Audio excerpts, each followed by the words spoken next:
Hello friends, நம்ம இப்போ பார்க்க போகிறது பார்த்திங்கன்னா ப்ராடக்ட் ஷீட்டு. இது எதுக்கு யூஸ் ஆகுதுன்னா, ஒரு ஆஃபீஸில் ஒரு ஃபைல் கொடுக்குறாங்க. அந்த ஃபைல் வந்து ரெஸ்ட்ரிக்டட் ஃபைலாக இருக்கும். இப்போ ஃபார் எக்ஸாம்பிள் சில டேட்டாஸ் இன்ஃபர்மேஷன்லாம் அந்த ஷீட்டில் இருக்கும். அதை யாரும் எடிட் பண்ண முடியாத மாதிரி லாக் பண்ணி வைக்கிறது தான் இந்த ப்ராடக்ட் ஷீட்டு. இதில் என்னென்ன எப்படி ப்ரொடெக்ட் பண்ணலாம், எப்படி அன்லாக் பண்ணலான்னு பற்றி நம்ம பார்க்கலாம். ஃபஸ்ட்டு பார்த்திங்கன்னா இந்த ஷீட் இருக்குது. அந்த ஷீட்டு டிஃபால்ட்டாக எல்லா செல்லும் லாக்கில் தான் இருக்கும். அது நீங்கள் பாஸ்வேர்டு போட்டிங்கன்னா லாக் ஆகிடும். பாஸ்வேர்டு இல்லைனா அது ஓப்பனில் இருக்கும். நீங்கள் எடிட் பண்ணுற மாதிரி இருக்கும். ஃபார் எக்ஸாம்பிள் நீங்கள் என்ன வேணால் டைப் பண்ணலாம், எந்த இடத்துல எங்கே வேணால் டைப் பண்ணலாம். ஏன்னா இது வந்து பாஸ்வேர்ட் போட்டு லாக் பண்ணல. இது பாஸ்வேர்ட் போட்டு லாக் பண்ணிட்டீங்கன்னா இந்த செல்லை நீங்கள் எங்கேயுமே எதுவும் எடிட் பண்ண முடியாது. அது எப்படி பண்ணுறதுன்னு பார்க்கலாம். ஃபஸ்ட்டு என்ன பண்ணணும்னா, ஃபஸ்ட்டு என்டையர் ஷீட்டை நீங்கள் செலக்ட் பண்ணிக்கணும். செலக்ட் பண்ணிட்டு ரைட் கிளிக் பண்ணி ஃபார்மட் செல்ஸ் செலக்ட் பண்ணிட்டீங்கன்னா இங்கே ப்ரொடெக்ஷன் ஒரு ஆப்ஷன் இருக்கும். அந்த ஆப்ஷனில் டிஃபால்ட்டாக எல்லா செல்லுமே லாக்லாம் டிக் ஆகிருக்கும். இப்போ நீங்கள் பாஸ்வேர்ட் டைரெக்டாக போட்டிங்கன்னா எங்கெங்கெல்லாம் அந்த டிக் ஆப்ஷன் இருக்குதோ அது எல்லா செல்லும் லாக் ஆகிடும்.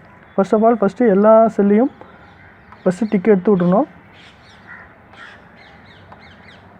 எடுத்து விட்டு ஓகே கொடுக்கணும். இப்போ வந்து எந்த செல்லுலையுமே டிக் இல்லை. இப்போ நீங்கள் பாஸ்வேர்ட் போட்டினா கூட எதுவுமே லாக் ஆகாது. உங்களுக்கு எந்த செல்லு லாக் ஆகணுமோ, ஃபார் எக்ஸாம்பிள் உங்களுக்கு இந்த செல்லில் டேட்டாஸ் இருக்குது. நீங்கள் இந்த செல்லை மட்டும் லாக் பண்ணணும், மற்ற சீட்டில் நீங்கள் எது வேணால் பண்ணிக்கலாம். அப்படின்னா ஃபஸ்ட்டு எந்தெந்த செல்லெலாம் லாக் பண்ணணுமோ அந்த செல்லை மட்டும் நீங்கள் செலக்ட் பண்ணிக்கணும். செலக்ட் பண்ணிட்டு திருப்பி ரைட் கிளிக் பண்ணுங்கள். ஃபார்மட் செல்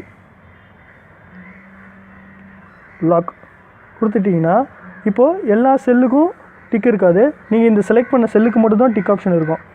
சரிங்களா? அதுக்கப்புறம் ரிவ்யூ போங்க. ப்ராடக்ட் ஷீட் இருக்கும்.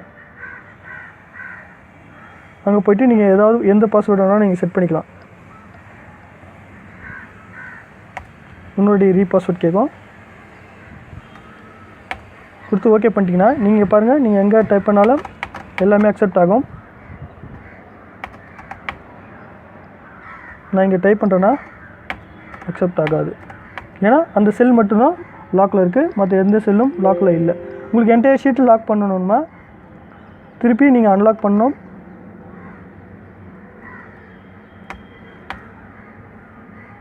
திருப்பி என்டையர் ஷீட் செலக்ட் பண்ணுங்கள். ரைட் கிளிக் பண்ணுங்கள். ஃபார்மட் செல் டிக் பண்ணுங்கள். எல்லா செல்லும் என்டையர் செல் டிக் பண்ணிட்டு ஓகே கொடுங்க. திருப்பி ப்ரொடக்ஷன் ஷீட் பாஸ்வேர்டு கொடுத்துட்டு ஓகே பண்ணிட்டீங்க. இனிமேல் நீங்கள் எந்த ஷீட்லேயும் எதுவுமே டைப் பண்ண முடியாது. நீங்கள் பாஸ்வேர்டு அன்லாக் பண்ணுற வரைக்கும் எந்த ஷீட்லேயும் எதுவுமே லாக் பண்ண முடியாது. திருப்பி போய்ட்டு பாஸ்வேர்ட் கொடுத்தீங்கன்னா அதை மட்டும்தான் எங்கே இருந்தாலும் எடிட் பண்ண முடியும்.